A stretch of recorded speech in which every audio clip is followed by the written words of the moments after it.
Right, this is Giles Kent. We are doing an audition for a new Doctor Who called Enemy of the World. Got some actor here. First audition. What's your name, mate? I am the Doctor. How's that for scaphandra? No. Oh dear, That's the thing that holds up a building, mate. It's Salamander.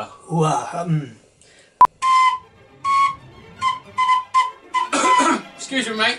Put your whistle away. We're still doing the audition. Yes, I am Salamander. Salakanda. Salad. Say it's like salad. Say salad. You here for the audition as well? I'm Salamander.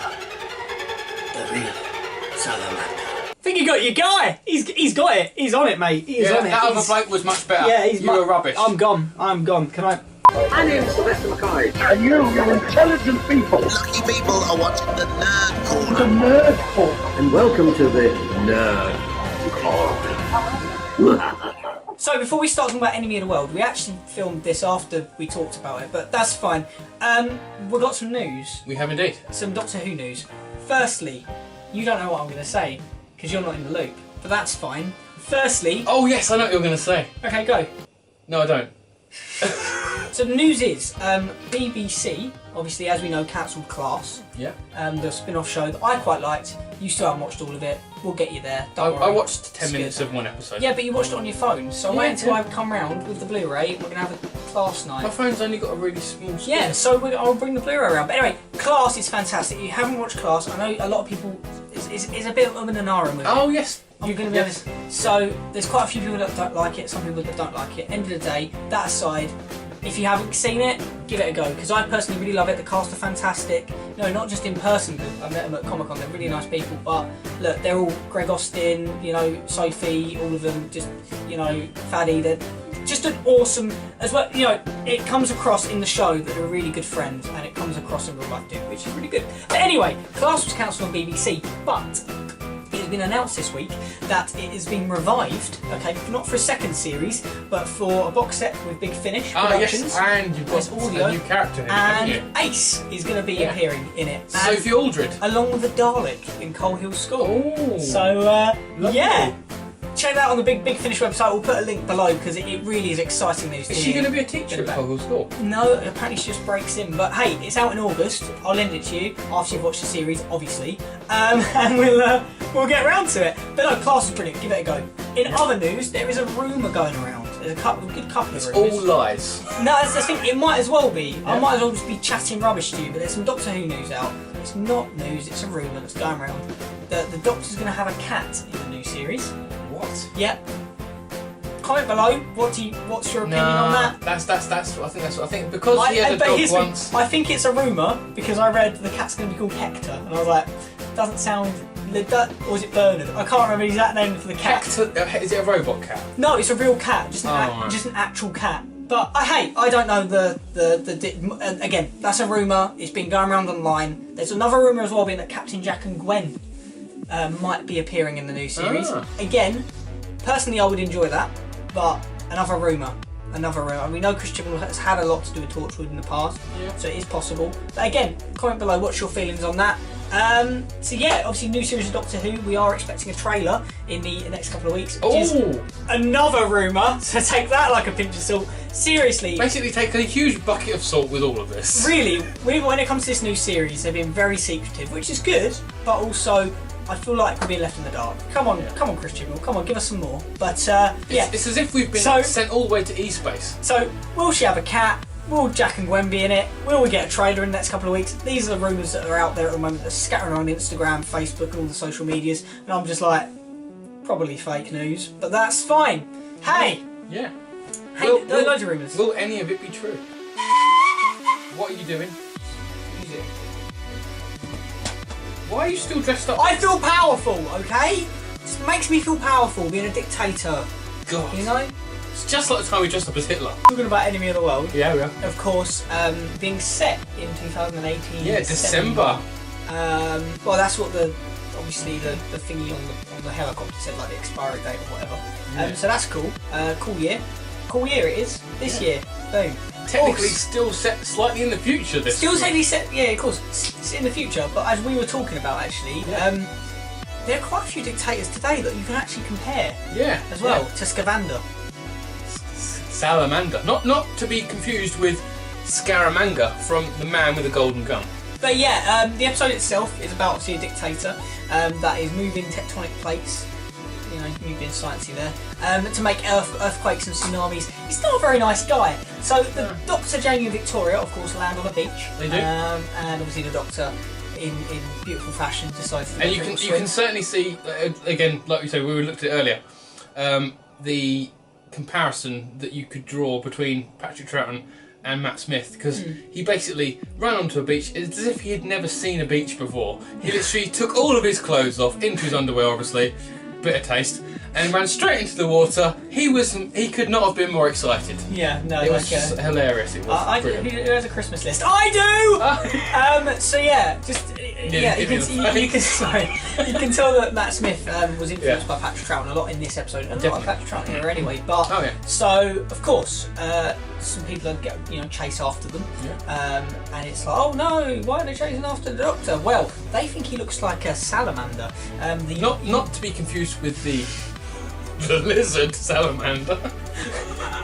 So obviously salamander being the evil dictator. We'll say evil for now. Dr. Evil? In quotation marks, for the fact the Doctor has been asked if he can impersonate obviously the dictator. But then again, how does he know that this person is in fact evil? Exactly. He might not be evil. So it's a morality thing that maybe most politicians are evil. Well, I want to, Eventually he does do it, but that's mainly because obviously he does find out he is evil. In fact, Salamander has told a bunch of people that there's this massive explosion going on and wars going on and nuclear fallout, and because of this, a bunch of people now live underground thinking that they are in a fallout shelter, which is pretty crazy. And they think there's a massive disaster happened, and there hasn't been. And they help Salamander move technical plates and stuff of their enemies, and he's basically like a god to them. It's really weird. Yeah. Salamander god. What? He's such a horrible dude. Why did he do that? Of course. But it's Patrick Troughton, so we kind of forgive him, don't we? Yeah. Well, there's a lot of characters in this episode as well. Like obviously he's personal security bodyguard. Yeah. He's obviously, when you first see him, you think he's evil as well. It just turns out obviously he works for Salamander. We also have a food taster as well. That obviously again we think, Salamander's food taster. He used to do that in Roman times as well. Exactly. But of course she turned out to be alright as well. Like she helped him out. So obviously it's a cool episode. When you see the scenes with him as Salamander, you actually forget that he plays the Doctor. Yeah, and he did it perfectly. And I love when he was obviously being the Doctor pretending to be Salamander as well. You knew it was the Doctor pretending to be Salamander. Like just the way he was too scruffy. He was, the way he just got into the character was fantastic. Like it just a cosmic hobo and suddenly an evil dictator. It was a really cool sort of diversity there. Obviously, Jamie and Victoria being the companions. Jamie's beautiful and lovely as always. Victoria is beautiful and lovely as always. What? Which one am I in love with? I don't know. All of them. Shut up. Anyway, yes, really great performances again from obviously Fraser Hines there, and Deborah Watling. So the TARDIS blew up. I know it's a completely different story, but yeah, that's the only bit I can do. You love a good bit of Jamie. And one of my favourite bits of the episode. Okay, now.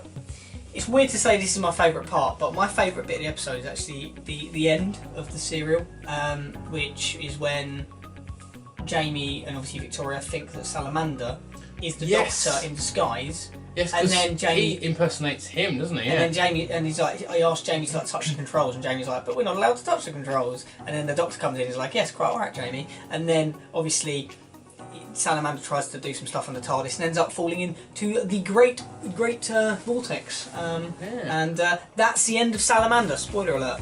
Yeah. But of course, one thing I would like to mention, mention here, if you do like comic books and comic books from Titan Comics, there is a tie-in comic to this story featuring the third Doctor, and it's the return of Salamander, and he impersonates the second Doctor, and Fool's Unit, and Joe and Patrick Troughton. I mean, John Pertwee. So many names. But yeah. So does that mean that when he fell into the time vortex, he fell into the 1970s, which would have gone back in time by about 40 years? Anyway, I'll lend you the comics, read the comic. But yeah, it's Titan Comics, Third Doctor Adventures.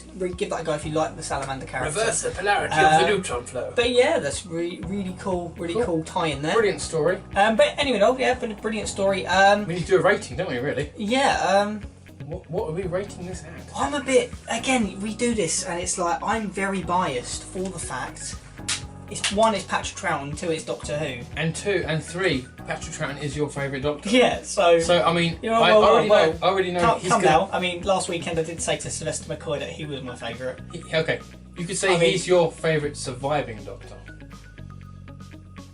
Okay, we'll go with that. But I mean, Sylvester... So they're all great in Sylvester, you're still my favourite. But anyway... Sylvester, you are awesome. I wasn't lying to you on Sunday. You are, and you're brilliant, and you're fantastic. But Patrick Troughton... is awesome as well. Is cool too. So yeah, out of rating then, if we're doing a rating, I'd have, you know, I'm going to say 10 out of 10. A 9.5 10 out of 10. If I'm honest, it's 6 episodes long, and I'm not usually a fan of 6 episodes, but it's fantastic as a 6-part story.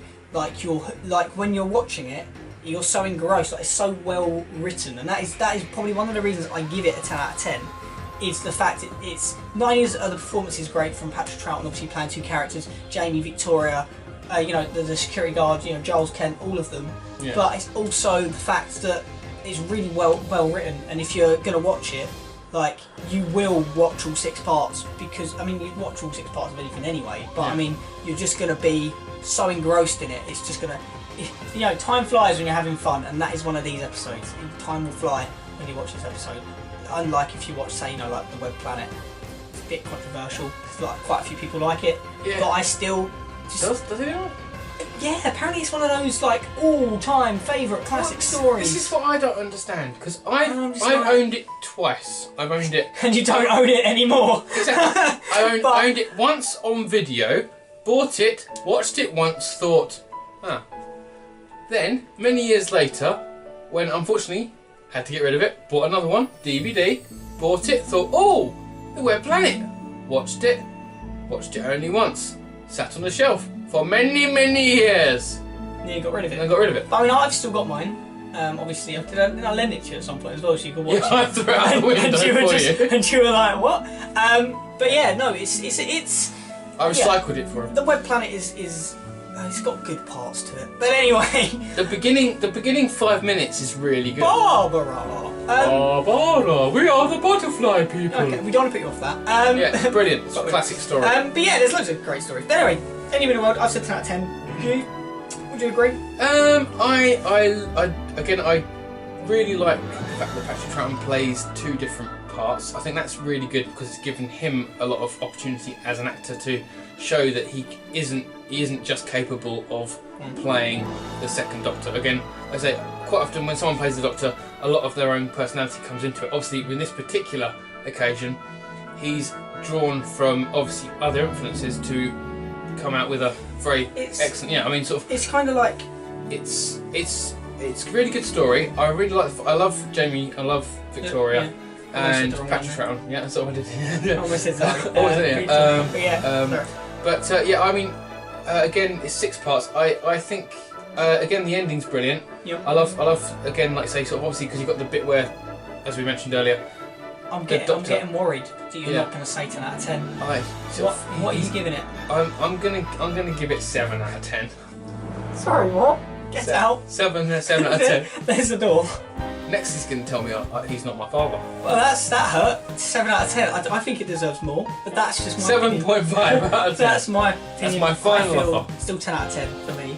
Anyway, we'll leave it there today. That is Anywhere in the World. We're going to be talking about a new Who episode in 2 weeks' time. If you haven't decided yet, again, we'll probably just end up doing it. I didn't even know which one we were filming tonight. Yeah, I came round and I was like, Anywhere in the World. And he was like, I wonder why you're dressed as Patrick Troughton. See you next week. 2 weeks. See you 2 weeks. See you. Or even in a fortnight.